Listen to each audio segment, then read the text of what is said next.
Hey guys, I'm just going to do a little bit of an introduction. My name's Josh, I'm 27. I'm going to just start this kind of video blog about depression, and not just depression, but mine in particular. Going to kind of cover, what I'm going through, maybe not on a day-to-day basis. I won't make a video every day, but whenever I have time, I'll do it.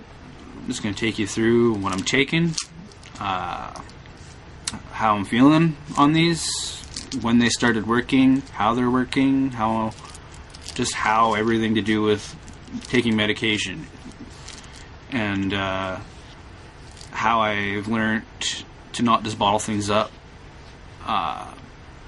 kind of self-exercises that you can take to not wallow.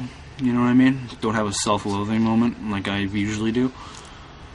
I'm infamous for not feeling sorry for myself, but for letting myself get down. And lately, I've just tried not to. I always thought, and I know a lot of people with depression think this, that they just have nobody to talk to, which is never true. If you know me, you know me. Like, I'm a pretty nice guy.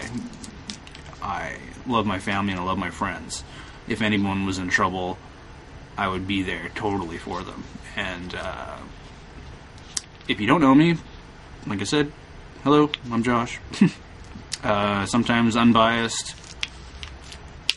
sort of friendship is the best. If you need help with anything, like you're going through a load, you need someone to tell you to put your big boy pants on, or you kind of need that shoulder to cry on, for lack of a better expression, get a hold of me. I'll put my email in the description.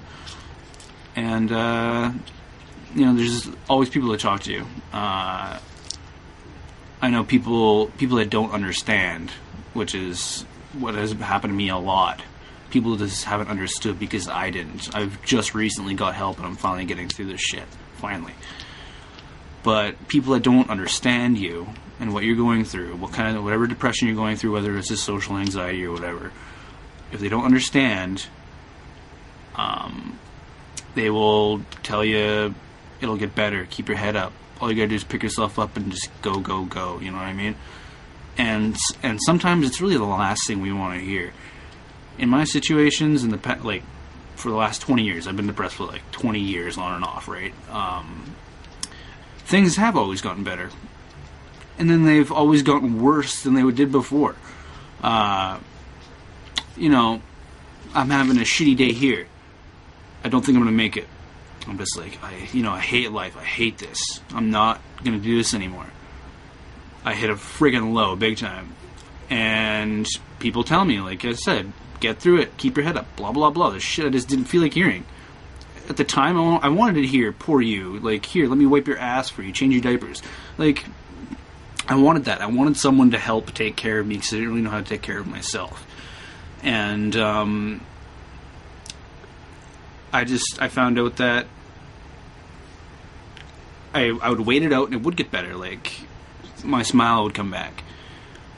And then kaboom, something worse than the last time would happen. And it's not just my brain thinking that it's worse, like some kind of reverse placebo or something like that. It would get worse. And a few years ago, I broke up with a girlfriend after almost 2 years, and it really sucked. It was unexpected, and I still loved her at the time, so it was a lot to deal with, to have to move out and try to not love somebody anymore when you kind of don't have any reason not to. I mean, if she had done something real bad, it would have been a lot easier. But that was hard enough. And I was making it through it. I was doing alright. I went and saw my kids and spent some time with my kids and my grandparents. And I was totally going to make it. It was fine. It sucked, but I was totally going to make it. And a few weeks later, it was only 2 weeks after my girlfriend had left me, my grandfather passed away. And it was somewhat unexpected. He fell, broke his hip, and made it through surgery, but just, happens with elderly people when they go through surgeries and stuff. It's all pneumonia, and you gotta worry about a whole bag of shit. But he passed away, and that hit really hard. That hurt a lot. And so that's what I mean. Like, I put myself in the mindset, like, I'm going to get through this with my ex, and I totally did. It was fine. We ended up going for coffee twice after we broke up, and it was totally good. I was just like, you know, it's fine. Like, you know, it is what it is, and we haven't talked since, but, like, that was fine. And then my grandfather died, and it was just like, holy shit. And him and I were real close.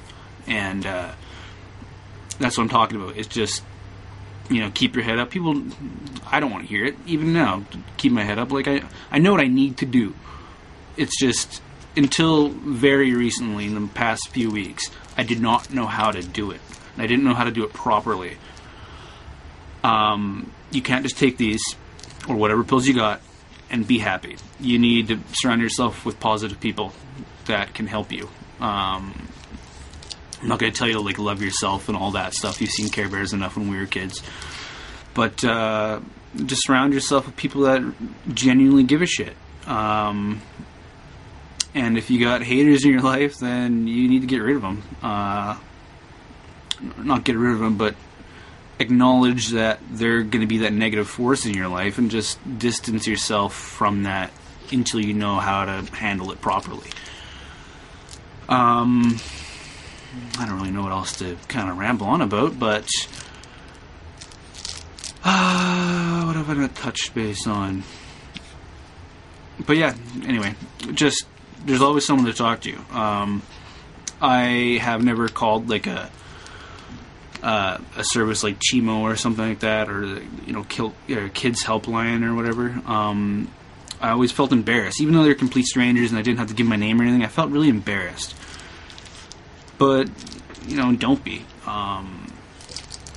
If you ever get to the point where you think you're going to kill yourself, just remember that your pain might be stopping right now, and it'll be over for you, but your entire family is just going to have to start enduring it. And whether you think they love you or not, your death could really tear your family apart. I recently, just 2 days ago, 3 days now, took way too many of these. I wasn't trying to kill myself. I didn't want to kill myself at the time. Well, I did, but I didn't want to. And I just took too many. I took 15. And it really fucked me up. I was grinding my teeth, shaking, crying like a little girl. I could just barely do anything. I was a freaking mess. And I told my parents this. And they just straight up told me, they're like, my mom told me, if you ever did that, I would leave your dad. I would blame him. I would blame me. I would blame everybody. And just knowing that my parents wouldn't be able to survive it, and knowing like now that I've talked to some of my family about how low I've gotten this like huge outpouring of like, we really love you, and like, this is why, and it would really not be okay if you were gone. And where sometimes I didn't feel like I mattered before, now it's like, alright, no, I can see like people do give a shit, and it's not their fault that they didn't know because I just didn't talk about it. So I'm going to kind of wrap up the video here soon, so I'm just going to say, you got to open up to somebody, anybody at all, anyone that you think you can trust. Open up to them and just talk about anything, everything. It doesn't have to be about what happened to you. Doesn't have to be why you're sad or anything like that. You just talk. If you're having a low, talk about how hockey games are, how whatever you're interested in, just talk about it. Not just to keep your mind off it, but just to recognize how to get out of that low. Because the lows are what'll get you, and nobody wants that. So just keep your head up. There's people out there to talk to you. I'll put my email in the description. Get a hold of me if you want. I'll be unbiased to see where it goes. Alright.